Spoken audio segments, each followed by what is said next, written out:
ओम शांति। आज बाबा के 6 तारीख के महावाक्य हैं।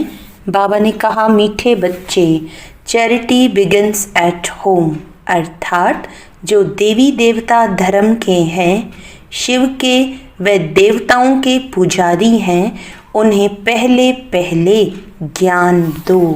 बाबा कहते, जो देवी देवता धर्म के हैं, शिव के पुजारी हैं, देवताओं के, उन बच्चों को पहले पहले ज्ञान दो। प्रश्न है, बाप का कौन सा कर्तव्य कोई भी मनुष्य नहीं कर सकते हैं और क्यों? बाप का कौन सा कर्तव्य कोई भी मनुष्य नहीं कर सकते हैं और क्यों? तो उत्तर में बाबा ने बताया, सारे विश्व में शांति स्थापन करने का कर्तव्य एक बाप का है। मनुष्य विश्व में शांति स्थापन नहीं कर सकते क्योंकि सब विकारी हैं। शांति की स्थापना तब हो जब बाप को जाने और पवित्र बने। बाप को न जानने के कारण निधन के बन गए हैं। गीत है, मरना तेरी गली में, जीना तेरी गली में। ओम शांति। ओम शांति का अर्थ भी घड़ी घड़ी बताना पड़े, क्योंकि ओम शांति का अर्थ कोई भी नहीं जानते। जैसे घड़ी घड़ी बोलना पड़ता है, मन मना भव, अर्थात बेहद के बाप को याद करो। ओम का अर्थ कह देते, ओम माना भगवान। बाप कहते हैं, ओम अर्थात मैं आत्मा, ये मेरा शरीर। परमपिता परमात्मा भी कहते हैं, ओम मैं भी आत्मा हूँ, परम धाम में रहने वाला हूँ। तुम आत्माएं जन्म मरण के फेरे में आती हो, मैं नहीं आता हूँ। हाँ, मैं साकार में आता हूँ जरूर। तुम बच्चों को सृष्टि के आदि मध्य अंत का सार समझानी, कोई और यह समझा न सके। अगर निश्चय नहीं तो सारी दुनिया में भटकना चाहिए, ढूंढना चाहिए। और कोई है जो अपना और सृष्टि के आदि मध्य अंत का नॉलेज देते हैं? परमपिता परमात्मा के बिगर सृष्टि चक्र के आदि मध्य अंत का राज कोई बता न सके, कोई राजयोग सिखा न सके, पतितों को पावन बना नहीं सकते। पहले पहले जो भी देवी देवताओं के पुजारी हैं, उन्हों पर पुरुषार्थ करो समझाने का। आदि सनातन देवी देवता धर्म वालों ने ही पूरे 84 जन्म लिए हैं, वही अच्छी रीति समझ सकेंगे। बाद में आने वाले 84 जन्म ले ना सके। ये सुनेंगे भी वह जो देवताओं के पुजारी होंगे और जो गीता पढ़ने वाले होंगे। गीता में सिर्फ यह भूल की है कि भगवान के बदले कृष्ण का नाम डाल दिया है। तो गीता पढ़ने वालों को समझाना चाहिए, पूछना चाहिए, परमपिता परमात्मा शिव से आपका क्या संबंध है? उनको भगवान कहेंगे। श्री कृष्ण तो दैवी गुण वाले हैं, उनको दैवी राजधानी थी, उसमें सब दैवी गुणों वाले थे। अब वही पूज्य से पुजारी बन गए हैं। तो कोशिश कर, पहले पहले आदि सनातन देवी देवता धर्म वालों को उठाना चाहिए। Charity begins at home. जो शिव के पुजारी हों, उन्हों को भी समझाना पड़े। शिव आता जरूर है, तब तो उनकी जयंती मनाते हैं। वह परमपिता परमात्मा है, जरूर आकर राजयोग सिखाते होंगे और कोई मनुष्य मात्र सिखा न सके। कृष्ण को व ब्रह्मा को भगवान नहीं कहा जा सकता है, जबकि सर्व का सद्गति दाता बाप एक ही है। वह ज्ञान का सागर होने के कारण सबका शिक्षक भी है। सृष्टि के आदि मध्य अंत की हिस्ट्री ज्योग्राफी दूसरा कोई जानते नहीं। बाप कहते हैं मुझे ज्ञान का सागर चैतन्य बीज रूप भी कहते हैं। यह जो उल्टा झाड़ है उनके आदि मध्य अंत का ज्ञान उस बीज के पास ही होगा। इसीलिए मुझे ज्ञान का सागर ऑलमाइटी अथॉरिटी कहते हैं। अथॉरिटी क्या है? सभी वेदों, शास्त्रों, ग्रंथों आदि सबको जानते हैं। तुम बच्चों को समझा रहे हैं। वे शास्त्र सुनाने वाले कहते हैं कल्प की आयु लाखों वर्ष है, परंतु वह तो हो नहीं सकता। यह वैरायटी धर्मों का मनुष्य सृष्टि रूपी झाड़ है। उनकी आयु भागवत में लंबी चौड़ी लिख दी है। अब भागवत कोई धर्मशास्त्र तो नहीं है, गीता धर्मशास्त्र है। उनसे देवी देवता धर्म स्थापन हुआ। बाकी भागवत, महाभारत आदि उनसे कोई धर्म नहीं स्थापन होता। वो तो श्री कृष्ण की हिस्ट्री लिखी है। बाप समझाते हैं बच्चे तुम देवी देवता धर्म वालों को समझाओ कि तुमने 84 जन्म लिए हैं। सतयुग में सिर्फ भारत ही था और कोई धर्म नहीं था। भारत ही स्वर्ग था। भारत ही ऊंचते ऊंच गाया जाता है। और फिर परम पिता परमात्मा शिव का बर्थ प्लेस है जो आकर पतितों को पावन बनाते हैं। शिव की पूजा भी यहाँ होती है। जयंती भी यहाँ मनाई जाती है। जरूर पतित दुनिया में ही आया होगा। पुकारते भी सब हैं पतित पावन आओ। भारत पावन था, फिर 84 जन्मों का चक्र लगाया है। जो पावन स्वर्गवासी थे अब वह नरकवासी पतित बने हैं। पावन बनाया शिव बाबा ने, पतित बनाया रावण ने। इस समय है ही रावण का राज्य। हर नर नारी में 5 विकार हैं। सतयुग में विकार थे ही नहीं, निर्विकारी थे। अब पतित हैं, तब तो बुलाते हैं आओ आकर हमको फिर से पावन बनाओ। सतयुग में हम सो पावन थे। 21 जन्म राम राज्य में थे। अब तो है रावण राज्य। सब विकारी हैं। बाप कहते हैं काम महाशत्रु है। ये आदि मध्य अंत दुख देते हैं। अब इन पर जीत पाए पावन बनो।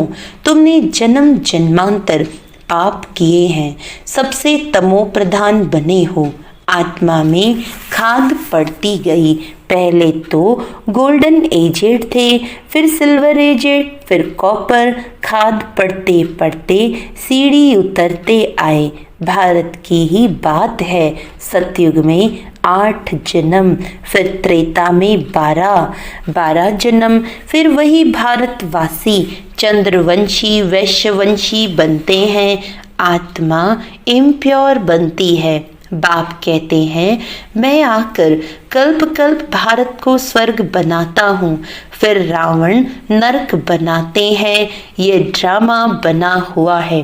अब बाप समझाते हैं ज्ञान सागर तो शिव बाबा है ना। ऊंचते ऊंच शिव है, सबका पूज्य। पहले पहले उनकी पूजा होती है। वह है बेहद का बाप। जरूर उनसे बेहद का वर्षा मिलता है। भारतवासी भूल गए हैं भगवान एक निराकार को ही कहा जाता है। उनको मनुष्य याद भी करते हैं। ऐसे नहीं कि सब भगवान ही भगवान हैं। एक तरफ भगवान को याद भी करते हैं, फिर गिलानी भी करते हैं। एक तरफ कहते सर्वव्यापी है और फिर कहते पतित पावन आओ। बाप आकर ब्रह्मा तन से ब्रह्मा मुख वंशावली ब्राह्मणों को ही समझाते हैं। अभी तुम ब्राह्मण चोटी हो, ब्राह्मणों के ऊपर शिव ठहरा। विराट रूप में देवता क्षत्रिय वैश्य शूद्र दिखाते हैं, ब्राह्मणों का नाम ही नहीं, क्योंकि देखते हैं ब्राह्मण तो हैं विकारी, फिर देवताओं से उत्तम कैसे कहें। बाप समझाते हैं, वह भी गाते हैं ब्राह्मण देवी देवताएं नमः। एक्यूरेट कोई जानता ही नहीं है कि इन्हों का राज्य कब था, स्वर्ग कहाँ से आया। अब तुम समझते हो, बाबा आकर ब्रह्मा द्वारा स्वर्ग की स्थापना करते हैं, शंकर द्वारा नरक का विनाश कराते हैं। महाभारत की लड़ाई भी लगी थी ना, जिससे स्वर्ग के गेट्स खुले थे। गाते हैं परंतु कुछ भी समझते नहीं। यह भी दिखाते हैं कि इस रुद्र ज्ञान यज्ञ से विनाश ज्वाला प्रज्वलित हुई। बरोबर अभी वही पाठ चल रहा है। 5000 वर्ष पहले भी लड़ाई लगी थी, तब पतित दुनिया विनाश हुई थी। गीता का ज्ञान जब सुनाते हैं तो कहते हैं 3 सेनाएं थी। यूरोपवासी यादव सेना, जिन्होंने साइंस से मुसल इन्वेंट की। गीता के पूरे 5000 वर्ष हुए। बाप समझाते हैं ये 3 सेनाएं अभी भी हैं। गाया हुआ है, विनाश काले विपरीत बुद्धि, अर्थात परम पिता परमात्मा से विपरीत बुद्धि है, जानते नहीं है, सिवाय तुम्हारे कोई की प्रीत है नहीं है, सबकी विनाश काले विपरीत बुद्धि है। बाकी तुम पांडवों की है प्रीत बुद्धि, तुम शिव बाबा को ही याद करते हो, जानते हो शिव बाबा हमको 21 जन्मों का वर्षा देने आए हैं। तुम्हारी प्रीत बुद्धि है शिव बाबा के साथ, बाकी तो कोई बाप को जानते ही नहीं। तो 3 सेनाएं हुई ना, तुम हो पांडव सेना। विनाश काल तो है ही, तुम जानते हो, मौत सामने खड़ा है। शिव बाबा कहते हैं तुम पवित्र बनो। तुम पवित्र बनेंगे तो नई दुनिया का मालिक बनेंगे। सतयुग में एक ही देवी देवता धर्म था और कोई धर्म नहीं था। अभी और सब धर्म हैं, बाकी आदि सनातन देवी देवता धर्म है नहीं। अपने को देवी देवता समझते ही नहीं हैं। कहते हैं हम तो पतित हैं, देवताओं के आगे महिमा गाते हैं। तुम सर्वगुण संपन्न 16 कला संपूर्ण हो। अपने को कहते हैं हम विकारी हैं, मैं निर्गुण हारे में कोई गुण नहीं। बाप को याद करते हैं, तुमको भी एक बाप को याद करना है। बाप को याद करने बगैर पावन नहीं बनेंगे तो ऊंच पद नहीं पाएंगे। अपवित्र दुनिया का जब विनाश हो तब ही दुनिया में शांति हो। मनुष्य कोशिश करते हैं भारत में और दुनिया में शांति हो, परंतु वह तो एक बाप का ही काम है। मनुष्य तो है ही विकारी, वह शांति कैसे स्थापन कर सकते हैं। घर घर में ही झगड़ा है। बाप को न जानने के कारण बिल्कुल ही निधन के बन पड़े हैं। सतयुग में बिल्कुल ही पवित्रता सुख शांति थी। अभी फिर बाप वह पवित्रता सुख शांति स्थापन कर रहे हैं और कोई कर ना सके। भारतवासी अब नरकवासी हैं। स्वर्ग में जब थे तो पुनर्जन्म भी स्वर्ग में लेते थे, अब पतित हैं, इसीलिए पतित पावन बाप को याद करते हैं। अभी तो बच्चे जानते हैं पारलौकिक बाप को याद करने से ही विकर्म विनाश होंगे। लौकिक बाप से तो हद का वर्षा मिलता है, पारलौकिक बेहद के बाप से बेहद का वर्षा ले रहे हो। ये समझने की बातें हैं, ये कोई सत्संग नहीं है, वह है भक्ति मार्ग, यह है ज्ञान मार्ग। तुमको खुशी होती है, बाबा हमको स्वर्गवासी बनाते हैं। जो कल्प पहले स्वर्गवासी बने हैं वही अब बनेंगे। ब्राह्मण बनने बिगर देवता कभी बन नहीं सकेंगे। यह समझने की बातें हैं ना। अभी तो भारत में कोई कला नहीं रही है, किसको भी पता नहीं पड़ता है। कुंभकर्ण की नींद में सोए पड़े हैं। तुमको बाप ने अभी जगाया है। तुम यहाँ आए हो स्वर्गवासी बनने, सिवाय बाप के और कोई बना नहीं सकते। स्वर्ग कहा जाता है सतयुग को, नरक कहा जाता है कलयुग को। यथा राजा रानी तथा प्रजा, अभी सब विकार से पैदा होते हैं। देवताएं कभी विकार से पुनर्जन्म नहीं लेते हैं। बच्चे अभी बाप से पवित्र रहने की प्रतिज्ञा करते हैं, लेकिन चलते चलते हार खा लेते हैं। फिर की कमाई चट हो जाती है, बड़े जोर से चोट लगती है।